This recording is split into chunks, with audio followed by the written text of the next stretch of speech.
Well, good afternoon, and welcome to the 14th Annual Goldstick Family Lecture on the study of communication disorders.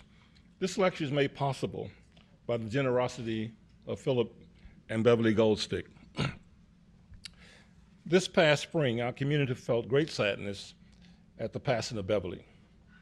She and Phil have been great supporters of the University of Illinois and very special supporters of the College of Education. Beverly's passion for education and her love for her family was apparent in every aspect of her life, and we miss her greatly. One of Beverly's greatest loves was her granddaughter, Marissa Zellinger, who has Rett syndrome.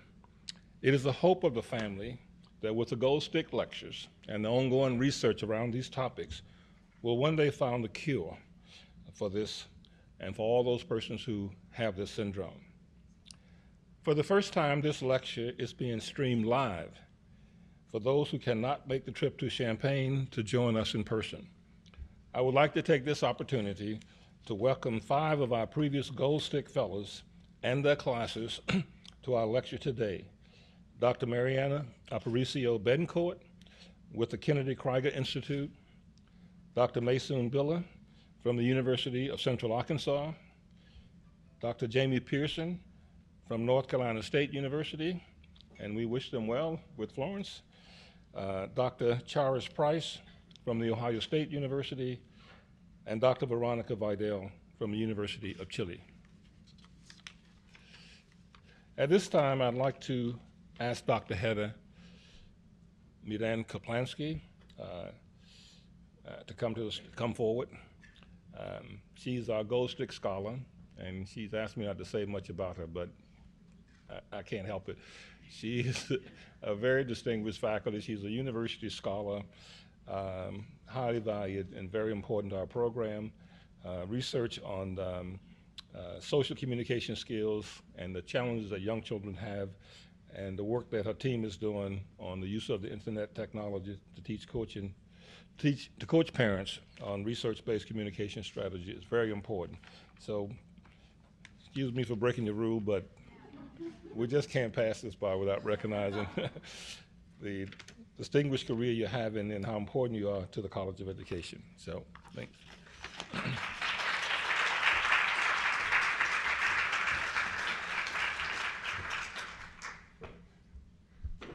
So thank you, Dean Anderson. Thank you for not following the script that we worked on very carefully. Thank you, Phil. Thank you, Karen. Thank you, Alan, Gail, and Harry. Thank you all for coming. Your commitment and dedication to the work we do in the area of communication disorder is wonderful. It has been my pleasure to hold the title of Goldstick Scholar for the past 3 years. During this time, I had come to know the Goldstick family. With their support, we are able to host this lecture every year and bring top scholars to talk here at the University of Illinois on topics related to communication disorder. It is my pleasure to introduce Marissa's mother, Karen Zellinger, and Marissa's art instructor, Karen Miller. They'll come and tell us an update about Marissa and how she's doing with her communication.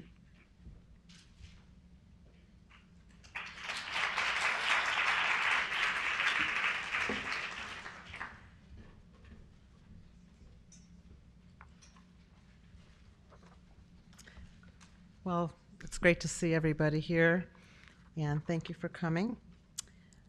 Imagine your daughter, sister, granddaughter living with symptoms of autism, cerebral palsy, Parkinson's, epilepsy, and scoliosis all at once. Imagine that she developed normally as a happy little girl until she was about 2 years old. She starts to walk, to say words, to explore the world around her. And then suddenly she stops.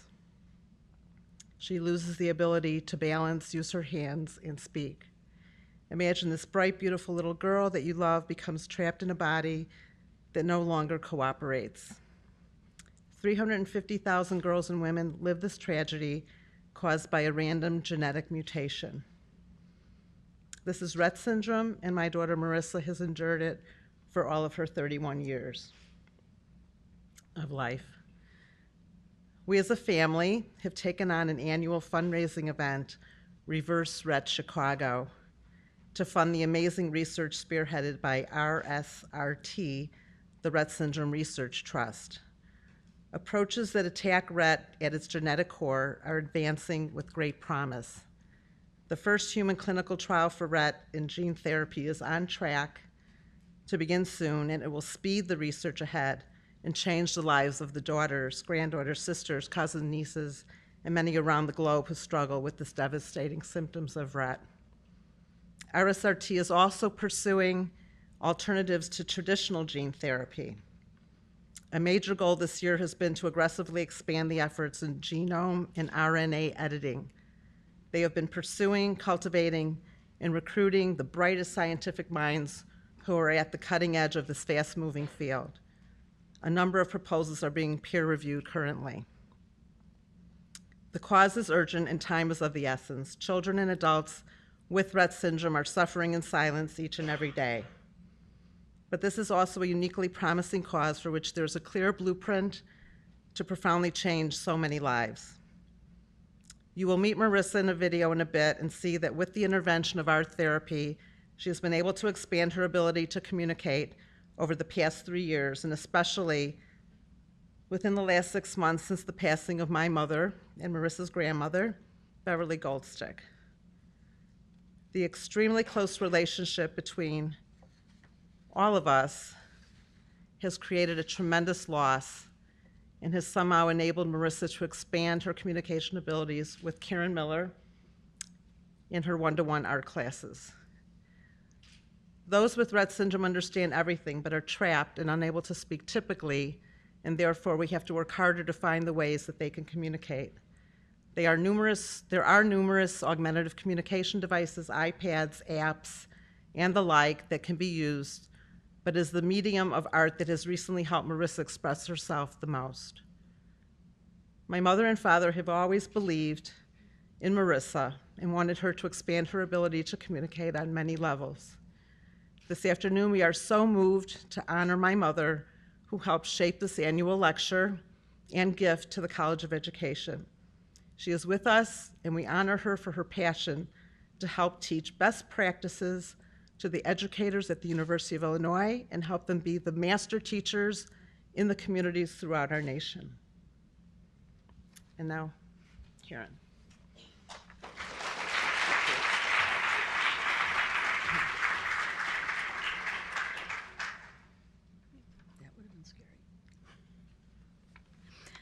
I feel very privileged to share a remarkable story with you today. I've been exploring art with Marissa Zellinger for 3.5 years. Marissa is a painter. I support her elbow and wrist so that the tremors and shakes that she has due to Rett syndrome are manageable so that she can hold and manipulate her paintbrush. The shaking that Marissa experiences has become a part of her technique, and we engage the shaking and use it as part of her art. Initially, Marissa did abstract paintings. She then began painting animals, landscapes, and portraits of people. Marissa can look at an image, remember that image, and paint it in a way that conveys her feelings, thoughts, and ideas. Her talent has grown and matured. She has confidence and knowledge in confidence and knowledge in what and how she wants to paint something. If she's not satisfied, she will paint over her work and begin again. When a piece is completed, she signs it MZ. While her painting has been remarkable to watch develop, 6 months ago, she used her painting in a new and unexpected way. With Marissa's permission, I'm going to share that with you now. Shortly after her grandmother passed away, I came to paint with her. I expressed my condolences to her and asked how she was doing. She had been painting something. She stopped painting for a moment and began to paint over her picture. I brought her palette of paint over to her, and she selected a color that showed up against the background of her painting and wrote the words, "I am sad." Marissa reads, but I did not know that she could write. I asked, "Is there anything else that you are sad about?" And to that she wrote, "No voice." I believe that from bad things, good things can happen. The loss of Marissa's grandmother and that very special relationship served as a means to open her up and reach out to let others know the pain and the loss that she was feeling. Now, we begin each of our sessions by talking. Marissa writes with a marker. She continues to need me to support her elbow and wrist, but she is in control of the letters, words, and sentences. All thoughts she writes are her own, as is her spelling and grammar. The same way that she looks at a picture and then begins to paint it is the same talent that she uses when she writes letters, creating words. Letters are shapes, after all, another form of art. Marissa wants you to know that she is smart, talented, and aware of everything around her.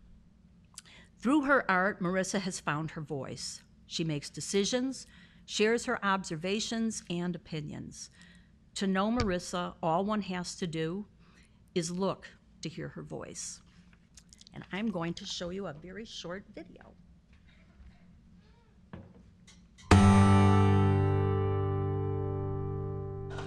What would you like people to know about you?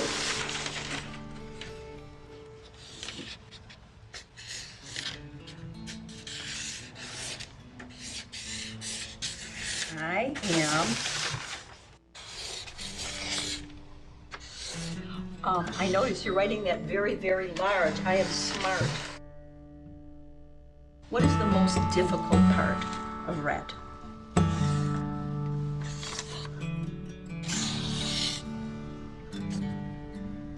No voice. No voice.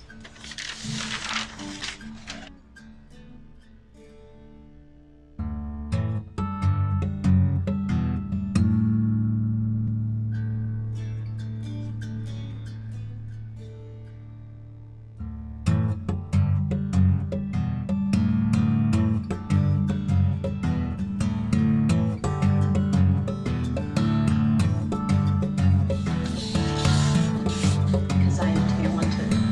Yes, you are.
What a wonderful way to celebrate Beverly through the arts. And after the presentation, I hope you all go around and see all the artwork of Marissa. It's all around the room here. Thank you again, the Goldstick family, for having given us the opportunity to bring another highly regarded scholar in communication disability to our campus to share her expertise. This annual lecture is just one of the gifts that the Goldstick family has contributed to our community. Dr. Krista Wilkinson is this year's Goldstick lecturer. She's a professor in the Department of Communication Sciences and Disorders at Penn State University and a former editor of the American Journal of Speech Language Pathology. Dr. Wilkinson's research applies the tools of neuroscience to understand visual and cognitive processing of individuals with severe disabilities in order to optimize visual, augmentative, and alternative communication intervention used to support the communication functioning. Dr. Wilkinson also runs two performance troupes of individuals with intellectual and developmental disability. She leads the Change for the Better performance troupe, which pairs individuals who have intellectual disability with actors to stage musical production. She also co-lead and serves as stage manager and producer for a course at Penn State University, uses musical theater to teach communication and life skill by engaging university students with peers in the community who have intellectual disability. And I just, again, off script, I just want to say this is above and beyond her full-time professor doing a lot of work with AAC. So along with our college in speech and hearing science, we in special education are thrilled to have Dr. Krista Wilkinson agree to serve as this year's Goldstick lecturer. I invite Krista here.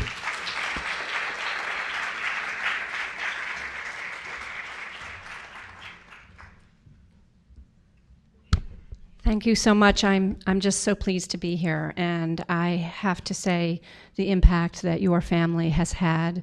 I can see it in this room. I can see it in the scholars and fellows that I met today, and I'm just thrilled to have the opportunity to meet you and to express my gratitude for the kind of work you do and to share a little bit of what I do with you.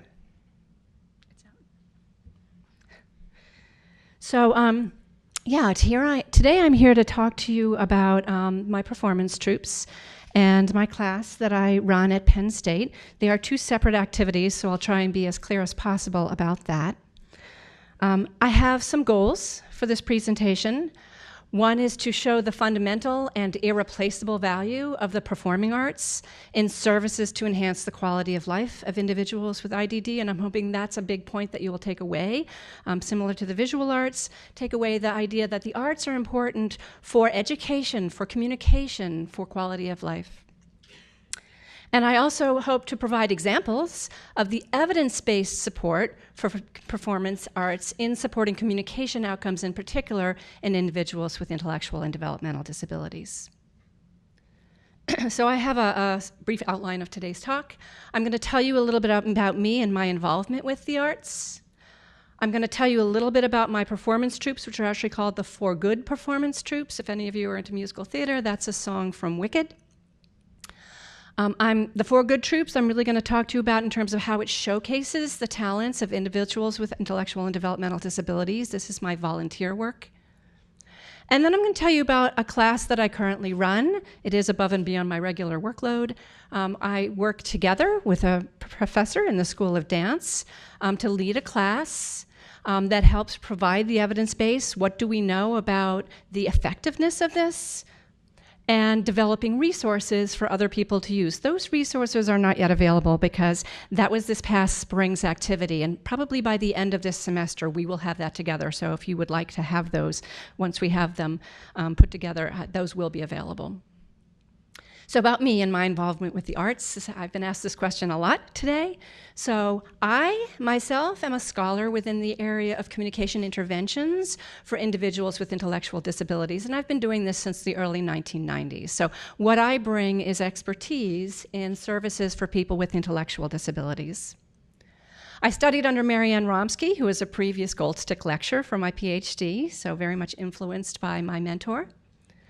I spent 7 years as a research associate at the Kennedy Shriver Center Intellectual and Developmental Disabilities Research Center, which is a standalone NIH-funded research center. And then I joined the faculty at Emerson College in Boston in their Communication and Sciences and Disorders program, and then I moved to Penn State 10 years ago. So my involvement in the performing arts is essentially minimal until 2009. So my introduction to the performing arts was as a parent. My children got involved, and my involvement was dropping them off and picking them back up again. And then, as I'll tell you, I began to see, wow, this is something that everybody should have access to, not just kids, who are the lead in their thespian troupe, but everybody should have access to this. So I am, in 2012, founded and direct the For Good performance troops. This is a volunteer activity. We do this on Saturdays, 11 to 1, every Saturday.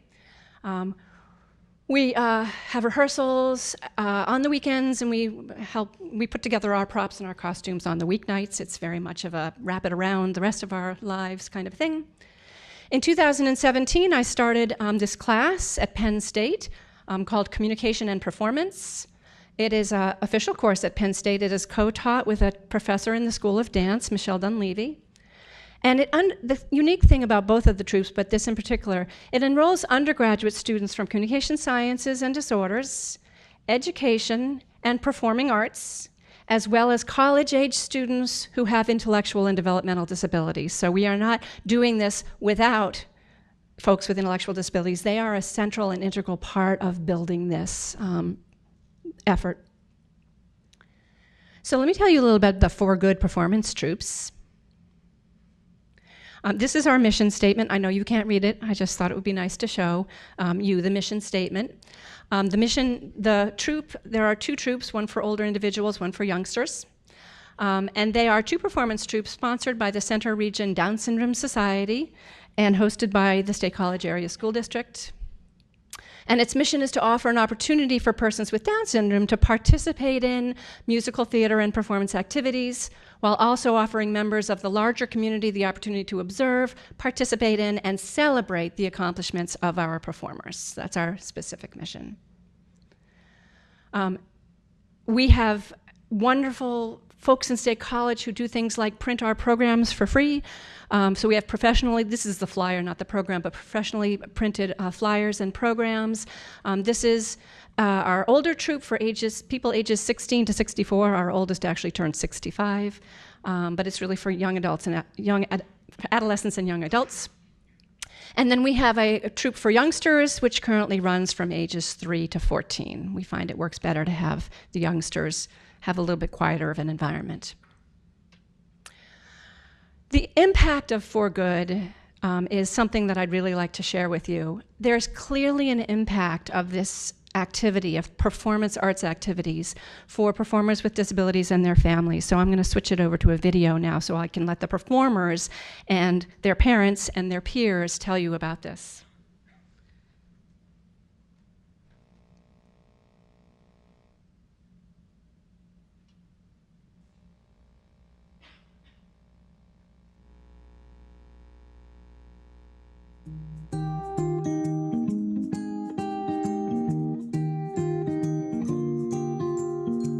For Good is a troupe, and a lot of friends help you.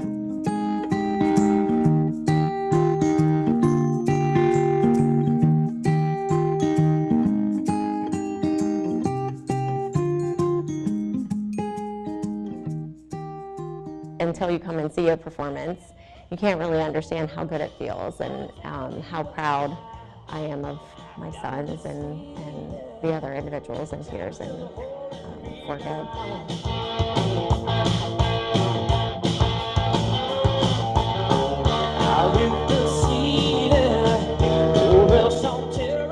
Everybody gets to show their best self here. I don't know how else to say it, but audience members and people who perform, people who are backstage. All of these friendships happening that would never have happened otherwise. So kids with Down syndrome meeting each other, kids with Down syndrome meeting kids without Down syndrome. It's sort of an opportunity for these kiddos to shine on their own, these adults to shine on their own and show what they can do, showcase their talents.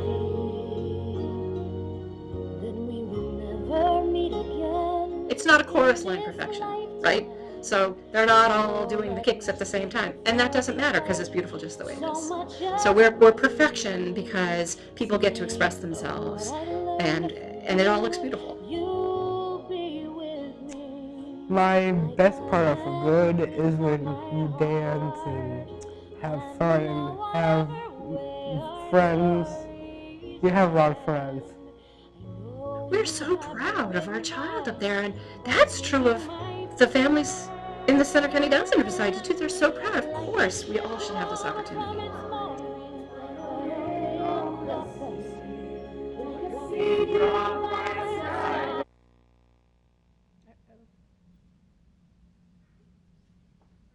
Sorry, I'm on the guest network, so.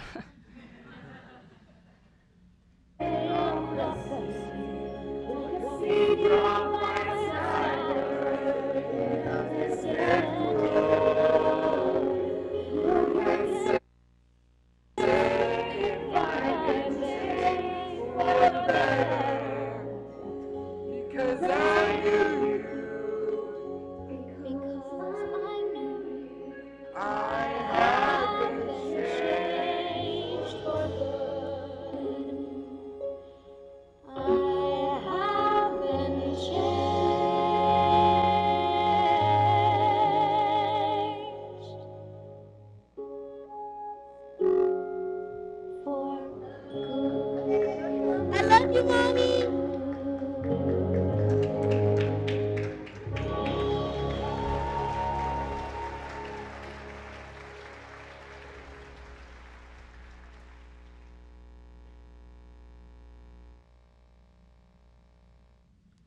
So that was our 3-minute executive summary. If you're interested, there's also an 8-minute video that has a bit more on it, but I didn't figure we'd want to go for 8 minutes. So clearly we see that the performers and the performers' families feel that there's an impact of this. As you probably noticed, in addition to our performers with Down syndrome, we have peers. So peers without disabilities share the stage, but not the spotlight, with our performers with Down syndrome. And these are students who come from the musical theater community. Most of these individuals have never met someone with intellectual disabilities or Down syndrome. So oftentimes they're kind of nervous to start and immediately discover that it's nothing to be nervous about. So I had one of the peers who was with us for 4 years, who entered our troops not knowing anything about Down syndrome and being a little nervous about it, wrote this on his college application. He's now majoring in musical theater in college. And he wrote, "For Good has been one of the most fulfilling performance activities of my life because it has given me the skills and perspectives that no other theater company has ever given me. For Good has also shaped my motivations for pursuing a career in theater as an actor to a career where I use theater to have a voice and educate others, people on issues facing our world. I have also seen how theater can change lives and be a platform to bring about change in society and in the mindsets of those shunned by the world. Because I have known these incredible people, I have been changed for good." So this is someone who came into our troupe not having met someone with an intellectual disability before, and then this is the impact it's had on him. Whoops, this is obviously something I added this morning. One of our founding peers wrote, "I have made so many friends through For Good and met so many amazing people. I hang out with some of the performers outside of For Good. We go bowling, play video games, get lunch. I would never have met them if I wasn't in For Good." I'm just going to skip this next one because it's long. But basically, as you can see, we're having an impact on these peers who are coming from the musical theater community, not from communities that serve people with intellectual disabilities. And I think that's a great outreach. And then we have an impact on the broader community, both within but also outside the quote-unquote disability community. So there's been several newspaper articles and magazine articles about us. I'm not going to put them up there. If you're interested, we can always share those links. But in addition to those, we've had a lot of invitations. In 2016, the For Good troupe was asked to pair with Penn State School of Dance. It's actually what generated the class. We were initially asked to pair with the Penn State School of Dance and our Center for Performing Arts, which is our big place that all of the big shows come through, to lead a family-friendly dance workshop. So we were co-leaders with these other individuals. The workshop is open to the public, and it is for people of all ages. What I love about this is it's a community event. The For Good performers are central leaders in this event. So they are co-equals with everyone else. We're now on the 3rd year of this event. It was supposed to happen tomorrow. They decided to put it off when I got invited to do this because I thought this would be great for me to do. And so we're doing it in 2 weeks. This is the flyer. It is put out by the Center for Performing Arts. And we are, again, listed as a co-equal partner, which I love. I don't have video of this because most of these videos that you're going to see are me on my iPad. We don't have a documentary person yet. But I just wanted to give you a flavor of this community event that we had. So people of all ages, anybody in a green shirt is a member of the For Good troupe. So we have little kids who came along and danced with us. You can see people with Down syndrome dancing. You see some of our peers and the choreographer up there leading it. We had just a really good time doing it. You can see how many people came out for this. So we had students like you coming out and basically having a what is that called, a flash mob? Doing a flash mob. So we're doing a song from Aladdin here, and the woman in the very front is my co-instructor for the class, Michelle Dunleavy. And this last one I just really love because our peers and our performers with Down syndrome, they are leading this activity, and it's just great community engagement, but also education. We were also asked this spring to be the entertainment at the Pennsylvania Special Olympics opening ceremony this spring, and the Pennsylvania Special Olympics is a very large one. We were in the Pagula Ice Arena, which is the hockey stadium at Penn State, and I just have to show you this video. When you're watching this video, first of all, when you're watching this video, our performers are not intimidated by being in the middle of this massive arena. So I think there's something about that confidence. if you watch the people, there's people behind them in blue who are up there dancing too and waving their cell phones, which is the new waving of your, the lighter. And then the standing ovation at the end. So we're having an impact on this community as well.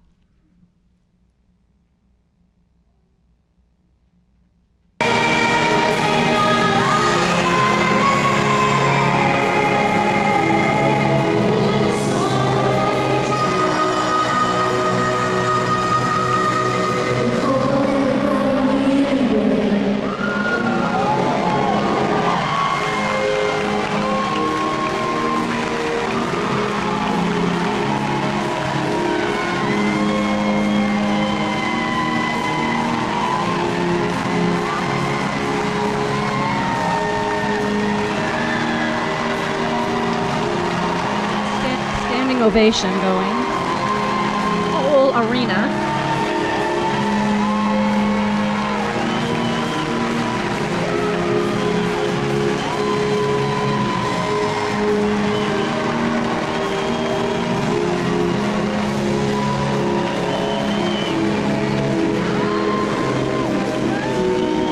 Yeah, sorry, that's my iPad. Me and my iPad. Definitely need a documentarian. But yeah, so the impact that we're having, what an opportunity for these folks to be out there being cheered on with a standing ovation by their peers and friends and family members and then people who don't even know them. So we find it to be something that is quite fun and valuable.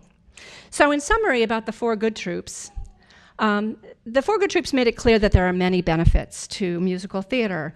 We have fun together every single week. We have so much fun together that we have high school students who come every single week to rehearse with us at 11 o'clock in the morning. We have college students who come every single week at 11 o'clock in the morning to help us out, even when there's a football game. So it's just an amazing experience for all of us.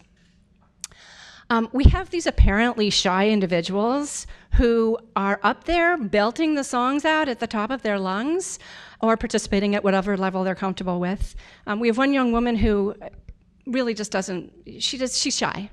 And she wouldn't say boo to you in the hallway. But she gets up there and we put on Grease Lightning and she's right at the front singing. It's really just kind of amazing to see the change in her when she has this platform. We see enhancement of nonverbal abilities, so the ability to express emotion, to make your gestures big enough that your audience can see you, to make yourself sad when there's something, or if I have time, I'll show you, oh, what a beautiful morning, and the ability to kind of be that proud cowboy. So we have a lot of that that's integrated directly into this. And then, of course, the education of the folks in the theater community, as well as the general community of the skills and the abilities of our performers, which has been a big thing, and many, many more. So that's the 4 Good Troops. I'd like to switch over to talking about the class that I run, which is called Supporting Communication Through Performance, because this is where we've kind of taken it a step further. This is all quite new. We've run the class once. We ran a prototype of it before that, so it's run twice. One is a prototype and one is an actual class. What I'm doing with For Good is just for fun. It was really to give folks in the community the opportunity to be part of musical theater. But I did begin to see all of these benefits, and I thought, well, I would really like my students in my department to have the opportunity to see and involve themselves with this, and to develop an evidence base related to it. We couldn't do that at For Good, because For Good is not really geared towards analyzing or examining what was happening. And it's too busy to do it during rehearsals. We rehearse about 9 weeks in the fall and 9 weeks in the spring for an hour, which turns out not to be very long to prepare the kind of performances that we do. So we're just really busy, doing what we're doing. So nobody's kind of taken data. And there's no reason to examine the evidence base for music and dance as communication supports within that context. So I thought, all right, let's run a class at Penn State where the assignments in the class are to reflect on how each performance activity helps to do the various things that we see as valuable communication outcomes. So how it helps promote nonverbal communication skills, so important. How it promotes speech and articulation skills. So a lot of times, even if we're working on AAC, we are continuing to work on speech output. Reflect on how we present ourselves, including self-advocacy. So individuals who are transitioning to the work world need to learn how to present themselves in a job. All of us need to as well, right? Present ourselves in a job interview. So how can performance help us appear confident, even if we're not? For instance, like right now. Just kidding. And then, of course, again, to allow community members, in this case, students without disabilities, and the audience that we perform for, to understand the contributions of persons with disabilities. So the audience is important. What I'm also targeting here is the students from Penn State, to really begin to see the folks that we're interacting with have a lot to add to the specialized knowledge that we're bringing in as students in our disciplines. So as I said, it's called Supporting Communication Through Performance. We ran it as a prototype in 2017. We rolled it out as a full-blown class this past spring. Again, we have access to nice resources for printing out flyers and programs. And so this is the program for our 2 performances that we did this spring. It's an official course at Penn State University. It's co-taught with Michelle Dunleavy, Associate Professor of Dance, and it is a fully integrated class. So it does include people with and without IDD. So who is in it? This is a picture of the class with our, we have professional folks who, some are from Penn State. This happens to be a group from Argentina who came through town to do shows at our stadium, at our Eisenhower Auditorium, and they came into our class to teach us. We'll see a little bit of that in a little while. But we have in this past year, we had 7 students from speech and language pathology. We had 6 students who were majors in education. We had 3 students with musical theater majors or minors, and we had 7 students with intellectual disabilities who were between the ages of 18 and 22. Penn State has a wonderful program where students who are still being served by their high schools, because you can be served up until age 22, who don't want to stay in high school because now they're older and they don't really want to take classes with 16 and 17-year-olds, they can come to Penn State and they can take classes on Penn State campus. So this is one of the classes that they can take, so they take along with it. And we had one young man who just graduated, and he, at his graduation ceremony, he said he liked this course so much he took it twice. So they're the only ones who can take it twice. The other students can't. But yeah, so we have a mix of students with various backgrounds, and they all get to learn from each other. So what did we do in this class? We had a number of units. Each unit was 2 weeks long. Each unit was led by a professional in that area. So we had, actually, we happened to have in Penn State 2 professors of education who were also in an improv troupe. So they came in and they taught us some improvisation exercises. We had a vocal performance unit for 2 weeks that was taught by a doctoral student in vocal pedagogy. We had percussion and jazz, which was taught by my colleague, Michelle.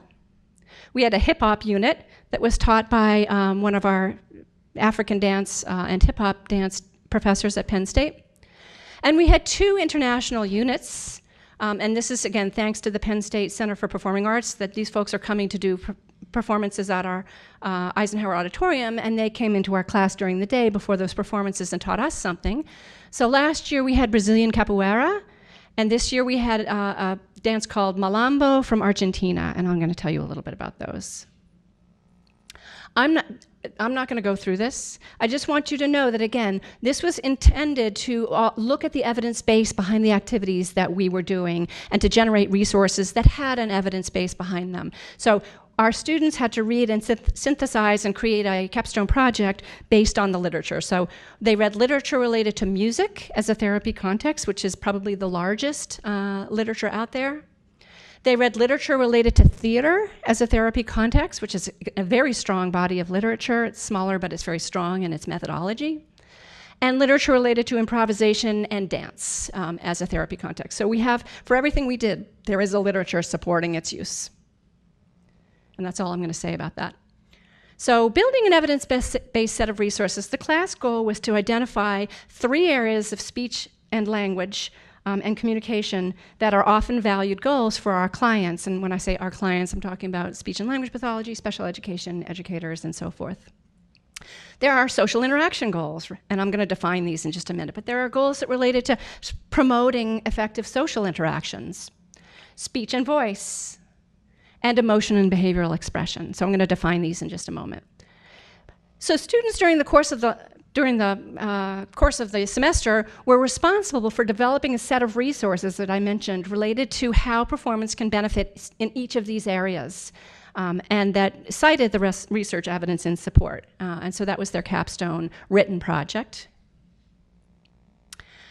So this is just an example. This is not all of them, but some of the goals related to social interaction can include things like imitation. Can I imitate something that someone has modeled for me? Turn taking. Do I understand that I take a turn and then you take a turn and then it's my turn again? Sustained eye contact, oftentimes a goal for some of the students that we are serving. And initiation, so someone who's very shy, can we pull them out of their shell and help them become more willing to take the lead on something? Goals related to speech and voice include things like control of volume, pitch, and rate, so speech and language pathology, often working on things like this.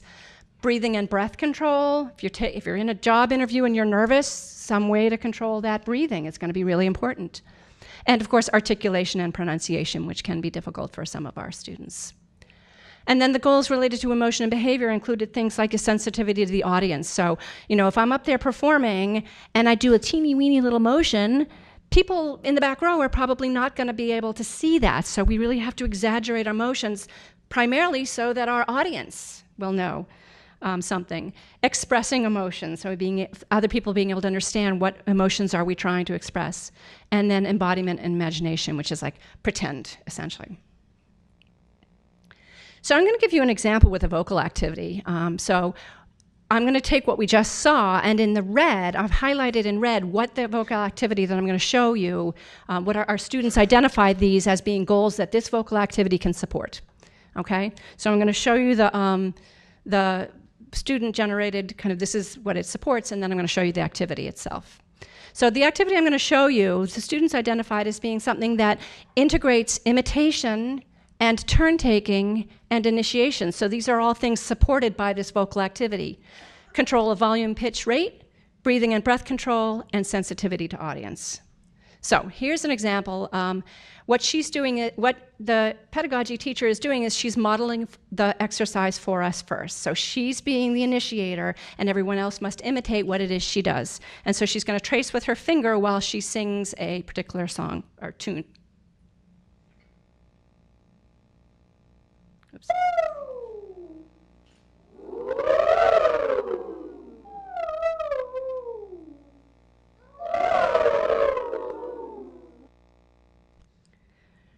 So you can see with that, there was the imitation, there was the turn taking, there was the eye contact. In order to do this exercise, you have to engage in those things. After Allie, who was our instructor, demonstrated this, she had the whole group generate their own ideas, but she didn't make them do it one by one. She let them do it all at the same time. So this is a little bit of kind of easing your way into being the one who's doing the performing. So they're all doing their own thing.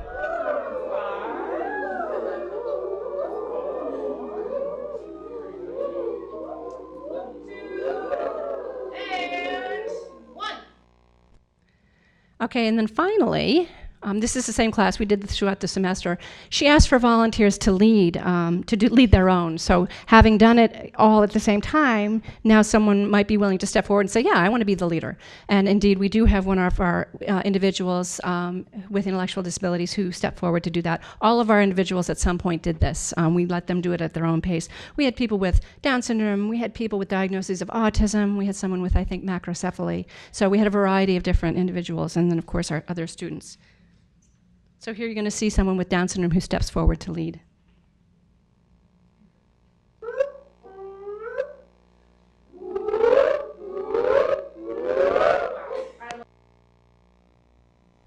So on the basis of that, I'm going to show you the same thing you just saw. you have to imitate, right? In order to imitate someone else's model, you have to watch them, eye contact, and imitate them. And then when it's your opportunity to step forward and be the leader, that's the time you do that. Control of pitch and rate, breathing and breath control. And the sensitivity of the audience was one that really kind of emerged. Sometimes people would do like really complicated things, and then nobody else could imitate them. And that was kind of frustrating. And students learned over the course of the semester, I need to make it so that my audience can do it, instead of making it so complicated that there's just no way that they'll be able to imitate. So a little sensitivity to audience in there. We also learned a song that's actually from Ghana. We did not know the words, but we use simple repeated gestures, so you'll probably know what these words are meaning. So again, here we have nonverbal communication that's being supported. So first, we're taught this by Allie, our instructor.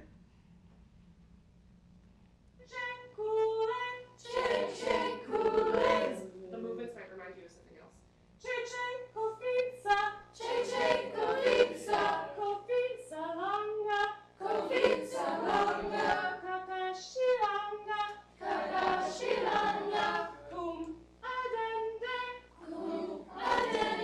And then, yeah, you're right. Great, so that last part is. So this was a great song. This was probably the most popular song that we did. We did things from Les Mis. We did things from The Little Mermaid. It was the Che Kool-Aid song that everybody loved. And what was nice about it was because it was simple, we had folks who otherwise were shy wanted to step forward and take the lead. So this one starts partway through the song, but you'll see 3 of our students with intellectual disabilities standing with 4 of our Penn State students leading the rest in this. So it's leading, although it is chorally.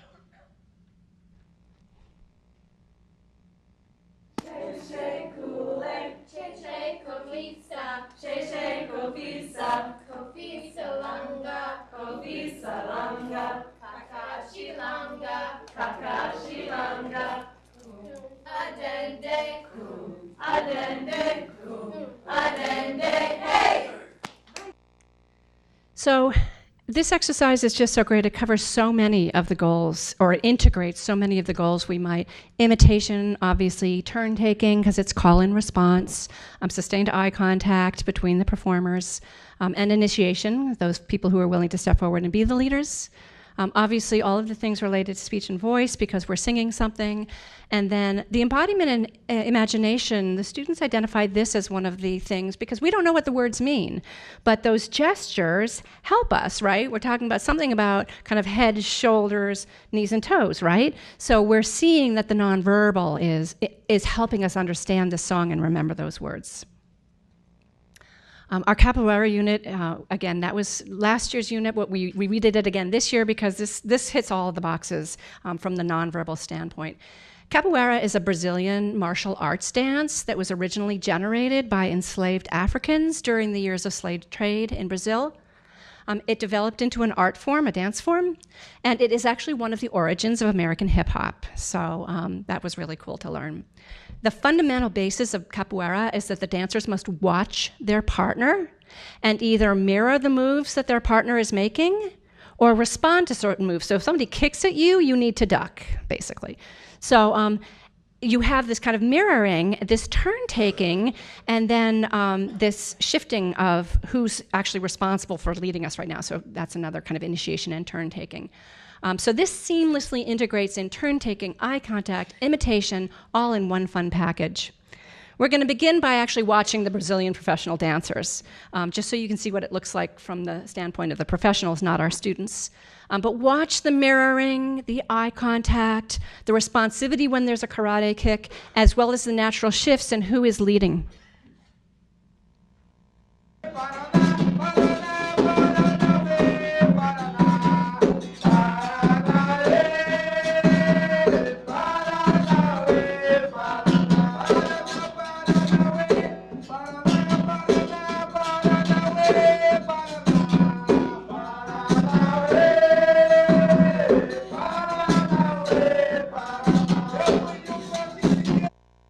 Yeah, you don't want to be on the receiving end of one of those. Okay, so here are, okay, the very first day, we only had one day with Capoeira dancers.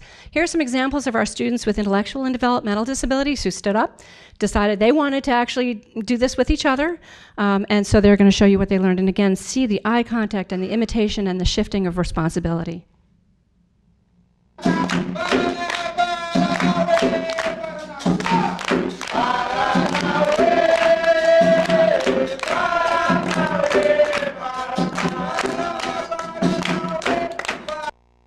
I did have to remind them every practice, this is dancing, not fighting. We had some enthusiastic kickers in our group. This is another, again, two of our, in this case, our students with intellectual disabilities are dancing with the professionals.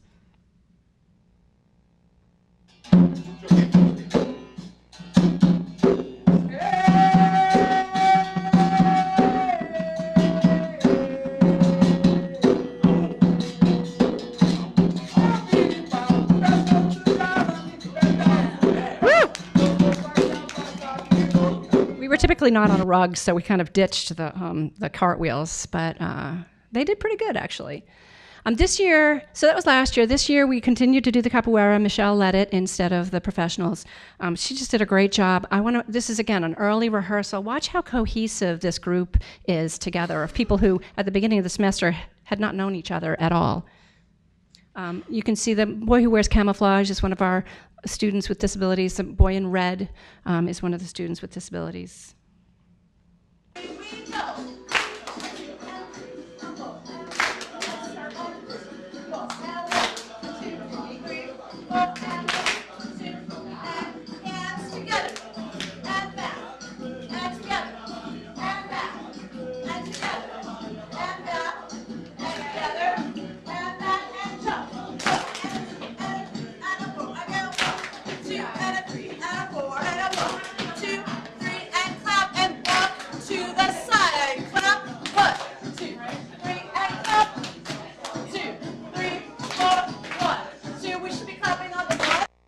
Okay, so that's a rehearsal. I didn't get any video of the final performances because I was busy directing it.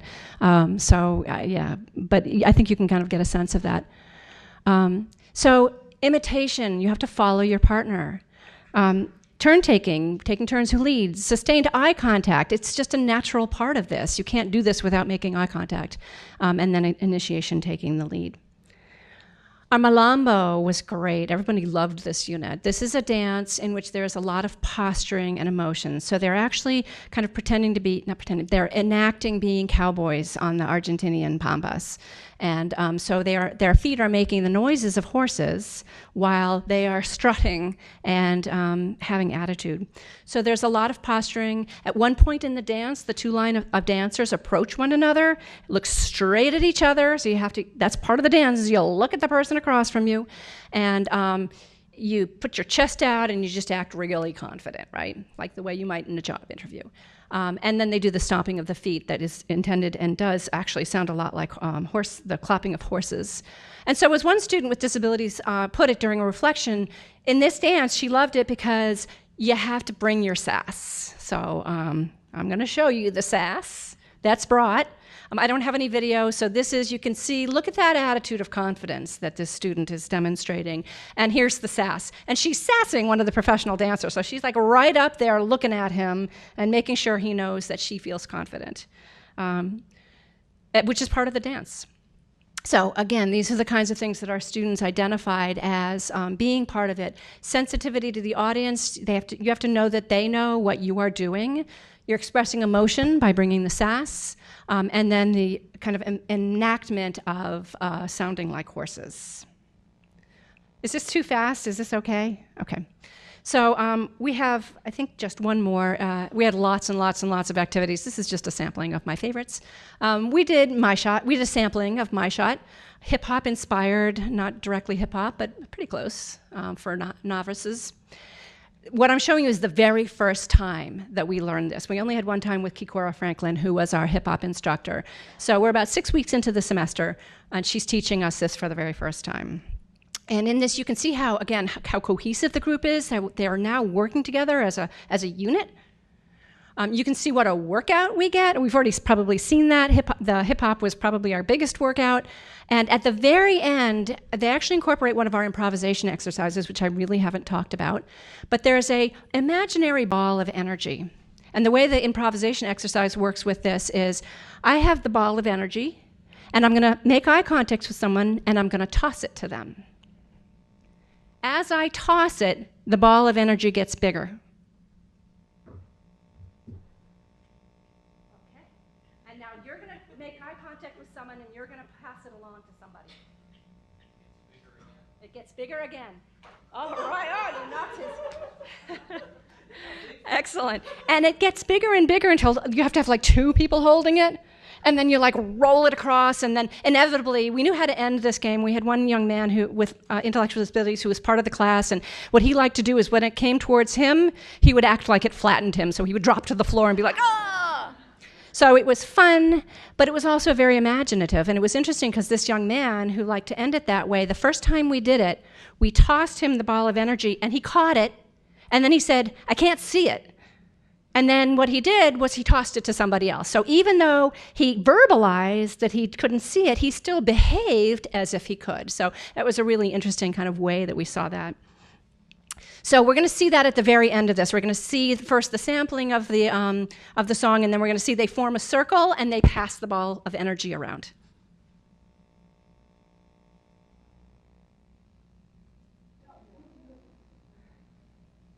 In front of a crowd.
Yeah, so that was our favorite. We had costumes from the costume shop. So the students with intellectual disabilities all had coats from the Revolutionary War era. They actually all had a solo, which I didn't tell you about, and I didn't get video of it. But they each had a solo during, if you know Hamilton, there's a series of each character has a little bit of a piece to himself. And so each Lifelink student came out as each character and got to dance. And we had one person who came out and did Capoeira. We had one person who came out and would do the moonwalk, so, Michael Jackson's moonwalk. We had one person who came out and would pull, this young woman would pull the only two boys in our TA and one of the boys from musical theater. She would pull them out and they would all dance together and she would flirt with them, and it was all very fun, and they got to have that kind of time that they were soloing. Okay, so again, you can see that this is just for you to see kind of how the class was then taking these things we did and talking about the kinds of communication outcomes. So all of the same kind of nonverbal things we saw here, the embodiment and imagination was that tossing of the ball of energy, and they had no trouble understanding that part of it. The class had an outreach component. It's actually run through our outreach program, so part of it is built in that we are going to go out and we're going to share, like I am today, what we learned with other people who might be interested. We had a variety of performance opportunities that reached the broader community. We took a road trip to share these ideas and our talents at a local elementary school. So you see we got shirts. So anybody here an alum or know anybody who's an alum of Penn State? No? Okay. All right, so if I shouted at you, we are. Awesome, and then we are. Okay. Whoops, So we got shirts. Sorry, it went forward for some reason. We got shirts that said on the front, we are, and then on the back it said performing together, because it seems to have decided it's going to advance without me. We are performing together. So we went and we talked at the elementary school. We did some performances there with them. We had 2 performances on campus at Penn State, which was really awesome. This was the flyer for the production. You can see, you know, nice and official. One was a public performance for the Penn State community, and you can see how many people came, so we really had broad reach, and we did our full performance there at this coffee shop. And the other was actually at the Playhouse Theater, which is the official Penn State theater building. It's totally awesome because it's a real stage. Thanks to Michelle, she was able to get us that. So we were then able to really have the experience of doing that. In the future, what I hope to do with this is to continue to develop the resources that we generated last semester, to turn it into a packet that I could share with people maybe here who might want to replicate something like this, so people can use it in their own practices. Okay, so I have a thank you slide here, and I'm happy to take questions. I also have more video, so if you want to see any more video of the performances, I'm happy to kind of expand on that or to take your questions at this point. Yes?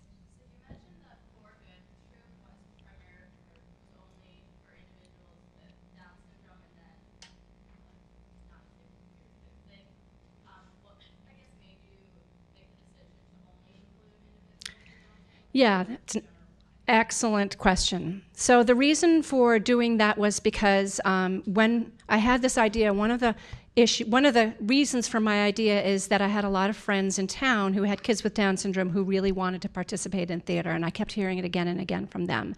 So we hatched this plan to approach the Centre County Down Syndrome Society for a small budget.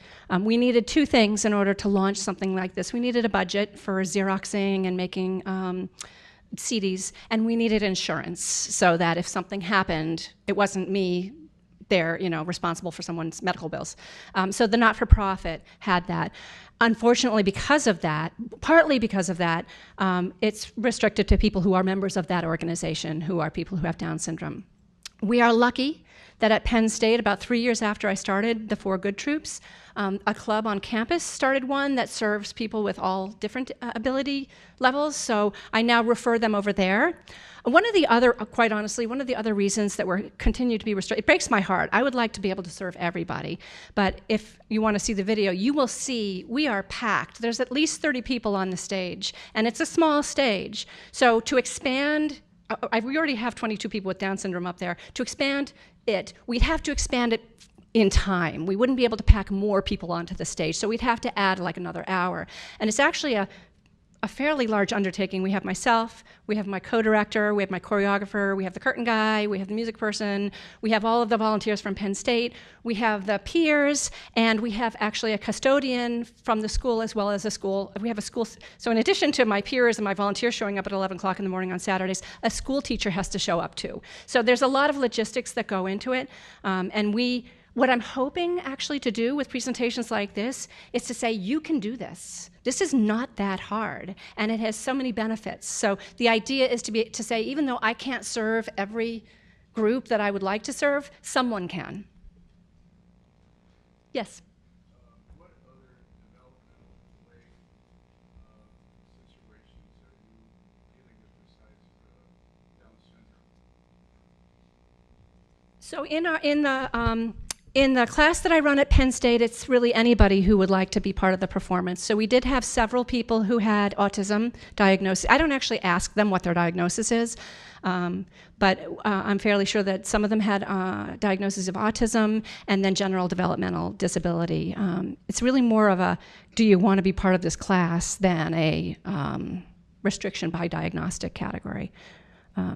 And again, as I said, there are some people who joined our class. We had one young woman who joined our class. The first couple of weeks, she just stood and watched. She really didn't want to participate, but she wanted to be in the class because I kept checking to make sure that this was still.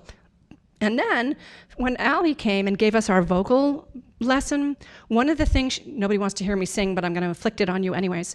So one of the things that we did in this class, which is 3 weeks into the semester, is she had us sing what we had for breakfast. So instead of saying I had hash browns and an omelet, I would have to say, okay, bear with me, I had hash browns and an omelet, right? So you had to sing. And this girl, who had not done anything up until this point.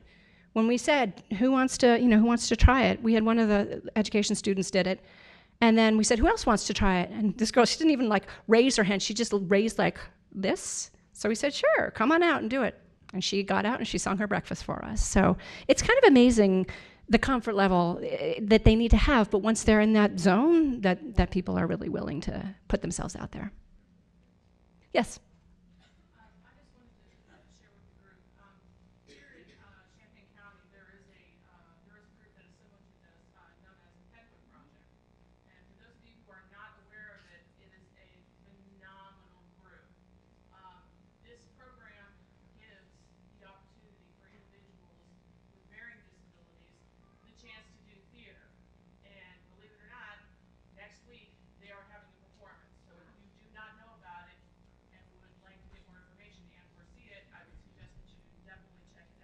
So Penguin Performers, just so everybody can hear, the Penguin Performers, Penguin Project, sorry, does something quite similar. Right, and what I also wanted to say is that I also speak from experience of the benefits of a program like this. The downfall is that we had an age restriction for the Penguin Project, which is understandable, it can happen with that. But sitting next to me, for those of you who have seen the Penguin Project performances before, my son Tyler was actually a part of the Penguin Project the first year that it ran. So Awesome. and he was a part of it and actually was one of the main characters. And I cannot emphasize enough the benefits of a program like this. I also ask that if there are any individuals here within the U of I and or other organizations who are intrigued by this project, your project, and are intrigued by the notion of how can we promote and how can we get the community individuals such as individuals with any type of disability, including those on the autistic spectrum. I hope that you will be encouraged to consider this aspect as a very vital tool. The only thing I'm going to say is this: the hardest part for Tyler was saying goodbye, Yeah. because he did not want to stop. Yeah. And the only reason he had to quit because the age Yeah. restriction, they cut it. And for somebody who is a young adult, this could be a vital tool to giving them the confidence Yes. and a whole lot of stuff that they could really gain by doing Yeah. a program like this. I just wanted to say that. That's awesome. And, I didn't actually ask her to say this. No, I totally agree. And so, but you see kind of the limitations that we have. I have a limitation to restrict mine to Down syndrome because that's where my budget is coming from, and I have limitations in terms of the time on my stage. There's an age restriction here and these are things that are too bad. But the more we make people aware of not the value of these things in so many different ways, like the For Good Troop, the value of the friendship and the community, the speech and language, all of this, we should really, in education and speech pathology and musical theater, be seeing this value because, yeah, there's just nothing like it. Nothing like it. Are we at time? I can't show my last video.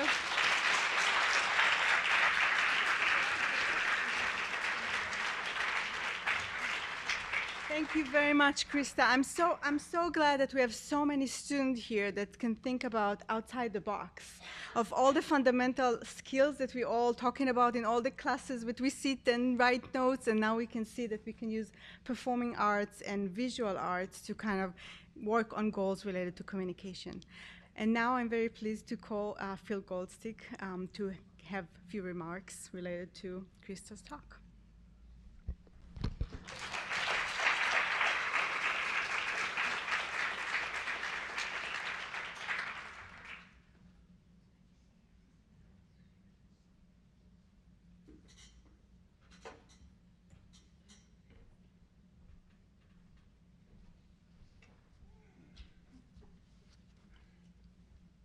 Thank you very much, Etta.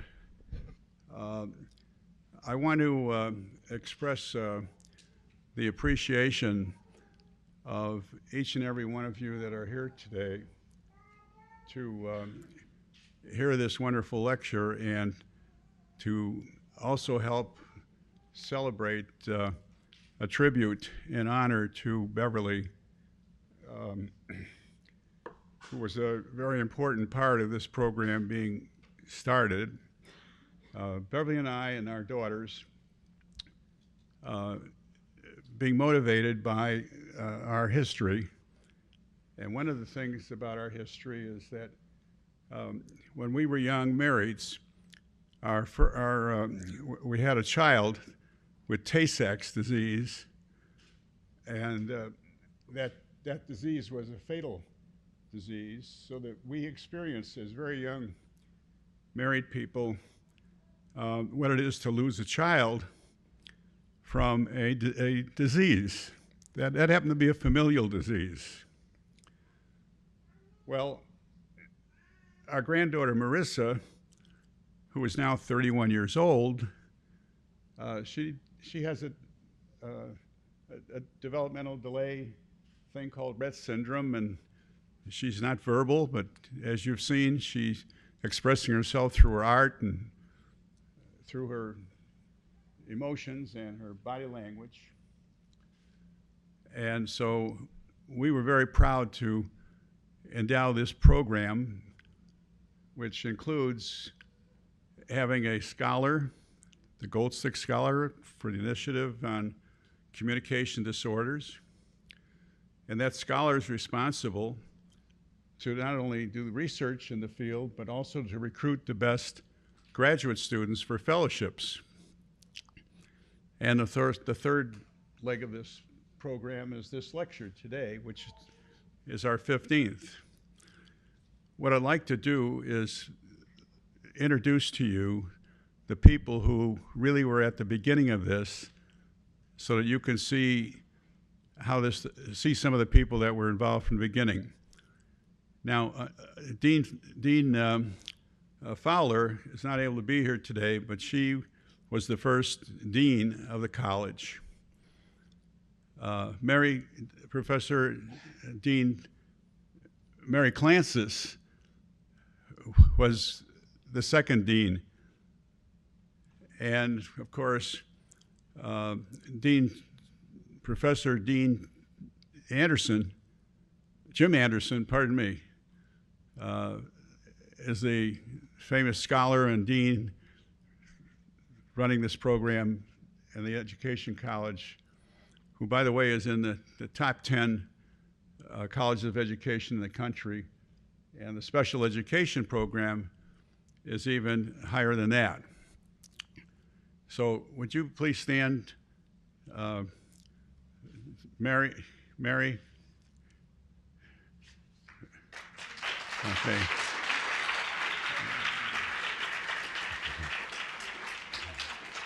Okay, thank you. Thank you.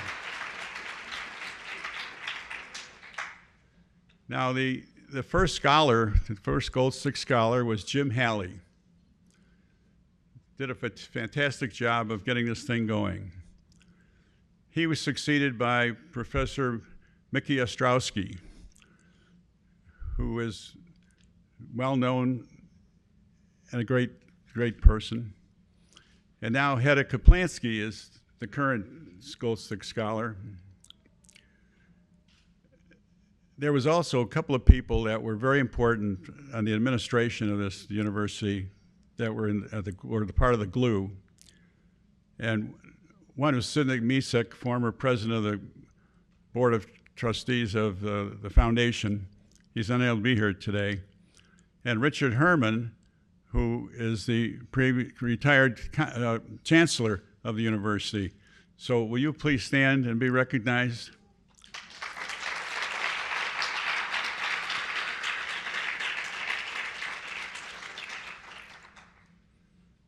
All right, now, this is a family affair. And I want you to know who my family is. My daughter, Karen Zellinger. You stand, please.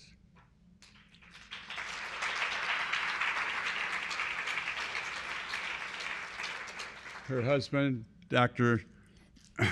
Alan Zellinger. Please stand.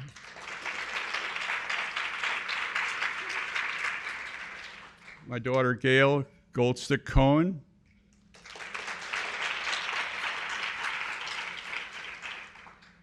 her husband, Dr. Harry Cohn,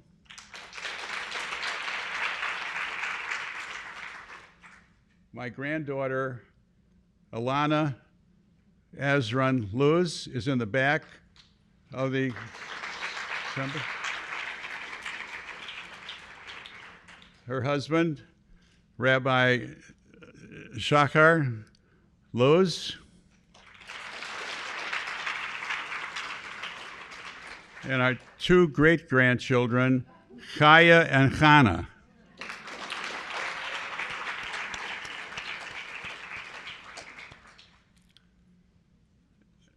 This is the glue of the family that Beverly and I were able to bring to this world and love. And that's why we're here today, because we all believed in education and we wanted to give something back to not just the university, but to the world of special needs and maybe finding cures and ways. And in the field of communication disorders, we thought that was a very appropriate place to go. So I know that Beverly is looking down on us, and she's with us.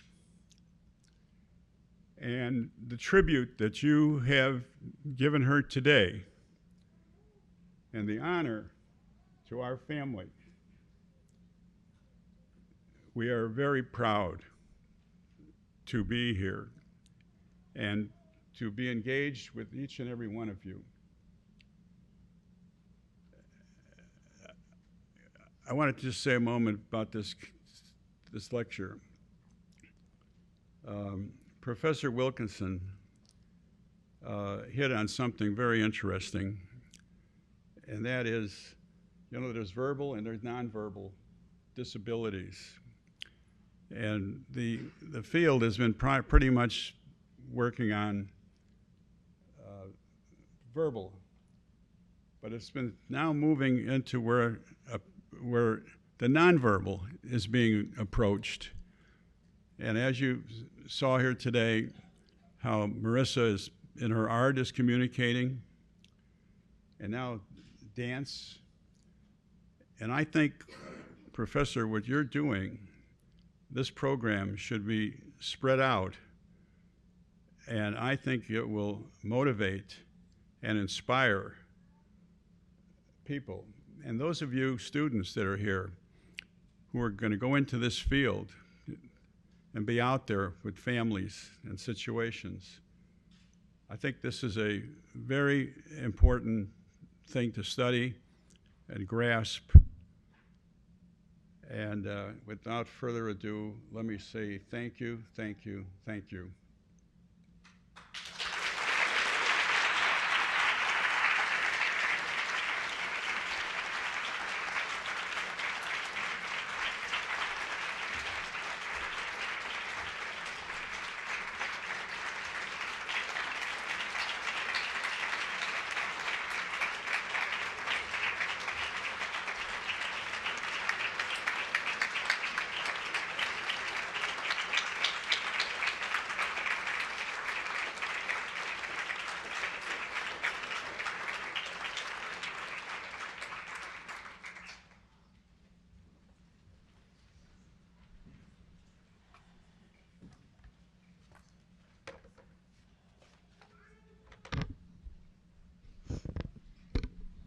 Thank you, Phil.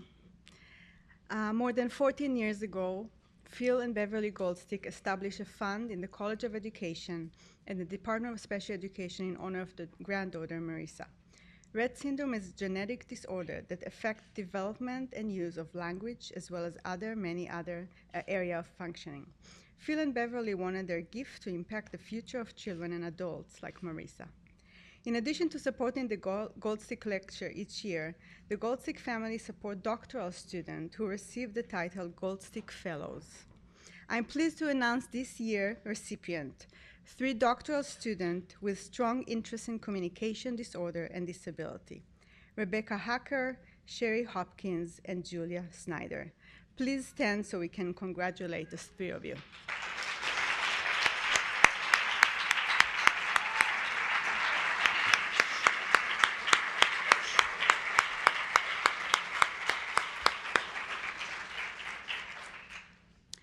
The Marissa Zellinger Research Award is designed to enhance the research mission of the Department of Special Education and to contribute to the scholarly literature on topics related to Rett syndrome. We are pleased to introduce this year's Marissa Zellinger Award team, Mickey Ostrowski and Showen Young. The Marissa Zellinger Research Award for them is supporting parent-implemented motor skill intervention for young children with disability. Mickey and Showen, please stand up so we can congratulate you.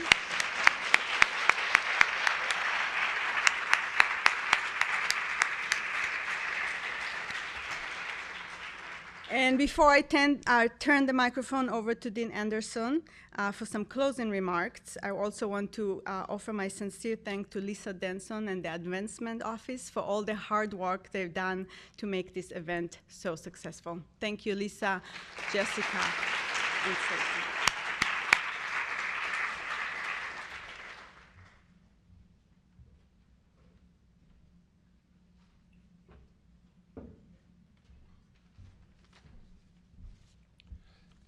I also want to say thanks to Dr. Wilkinson for a very fine lecture. We've come to expect an outstanding lecture for this series, and I want to thank you for carrying forward the tradition. If you found the audience a bit reticent about We Are Penn State, in our next home game is Penn State.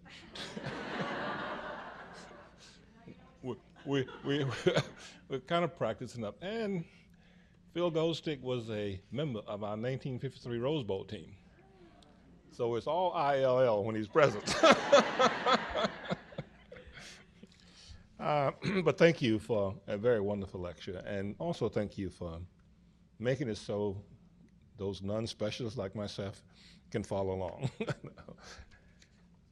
Each year, the College of Education presents the Honorary James Scholar Award to those individuals who exemplify the qualities of civic engagement, think critically about education, and are passionate about educational issues.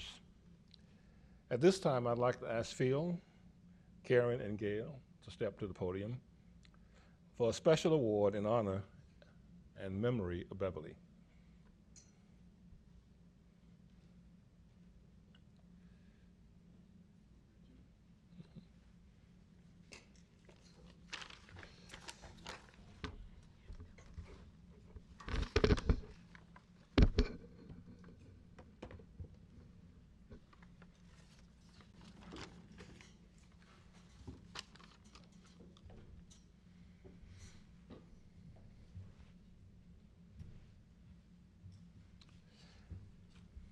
It is my great privilege to present to the three of you the 2018 Honorary James Scholar Award for Lifelong Learning.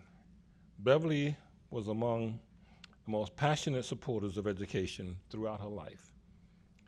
It was important to her that those around her had the opportunity to pursue their educational dreams. She believed in teachers and their ability to make a difference and to teach students to think critically. Because of her strong advocacy and commitment to education throughout her lifetime, it is a privilege on behalf of the College of Education to present you with the James Scholar Award in her honor.